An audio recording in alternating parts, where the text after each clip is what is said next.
Hi guys, welcome back to Crackers Boom. This is Crackers ബൂമിൻ്റെ ആദ്യത്തെ വ്ളോഗാണ്. ഇന്ന് നമ്മുടെ കൂടെ ഉള്ളത് അഞ്ജനയാണ്. നമ്മളെങ്ങോട്ട് പോകുന്നതെന്ന് വെച്ച് കഴിഞ്ഞാൽ നമ്മുടെ അഞ്ജനേൻ്റെ സൈക്കിള് നമ്മൾ തിരിച്ച് കേരളത്തിലേക്ക്, ഞങ്ങൾ ഇവിടുത്തെ പരിപാടി കഴിഞ്ഞ് കേരളത്തിലേക്ക്, ചെന്നൈയിൽ നിന്ന് കേരളത്തിലേക്ക് കൊറിയർ അയക്കാനാണ് നമ്മളിന്ന് പോകുന്നത്.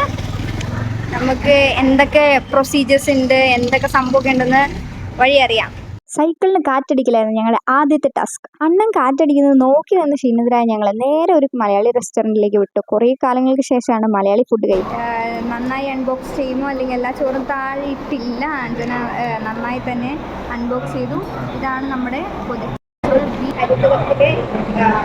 കേരള പൊതിച്ചോറ് ട്രൈ ചെയ്യാണ്.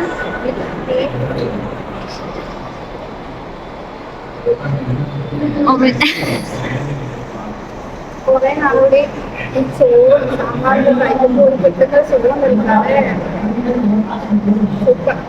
അങ്ങനെ ചോറൊക്കെ കഴിച്ച് ഞങ്ങൾ താമ്പരം ലോക്കൽ സ്റ്റേഷനിലെത്തി. ഇനി ഇവിടുന്ന് ലോക്കൽ ട്രെയിനിൽ കയറ്റിയിട്ട് വേണം നമ്മുടെ സൈക്കിളിനെ MGR സെൻറ്ററിലേക്ക് കൊണ്ടുപോകാൻ.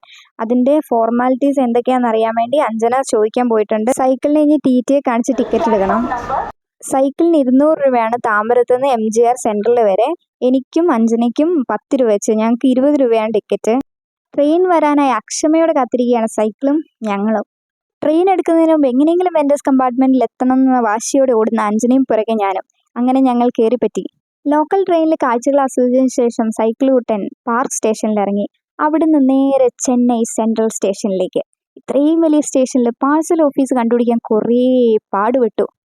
അതിൻ്റെ ഉള്ളിൽ കയറിയപ്പോൾ മുതൽ അവർ ഞങ്ങൾ നല്ലോണം ഇട്ട് വട്ടം കറക്കി. അവിടെയുള്ള തൊഴിലാളികൾ തൊട്ടേനും പിടിച്ചതിനെല്ലാം പൈസ മേടിക്കും. 131 രൂപയാണ് ചെന്നൈയിൽ നിന്ന് എറണാകുളത്തേക്ക് സൈക്കിൾ പാഴ്സൽ ചെയ്യാൻ വേണ്ടി റെയിൽവേ മേടിക്കുന്നത്. പിന്നെ ശ്രദ്ധിക്കേണ്ട ഒരു കാര്യം, സൈക്കിളിൻ്റെ സീറ്റ് കവർ ചെയ്താൽ മാത്രമേ ഈ പാഴ്സൽ ഓഫീസിൻ്റെ ഉള്ളിലേക്ക് അവർ കയറ്റി വിടുള്ളൂ. And finally bye by.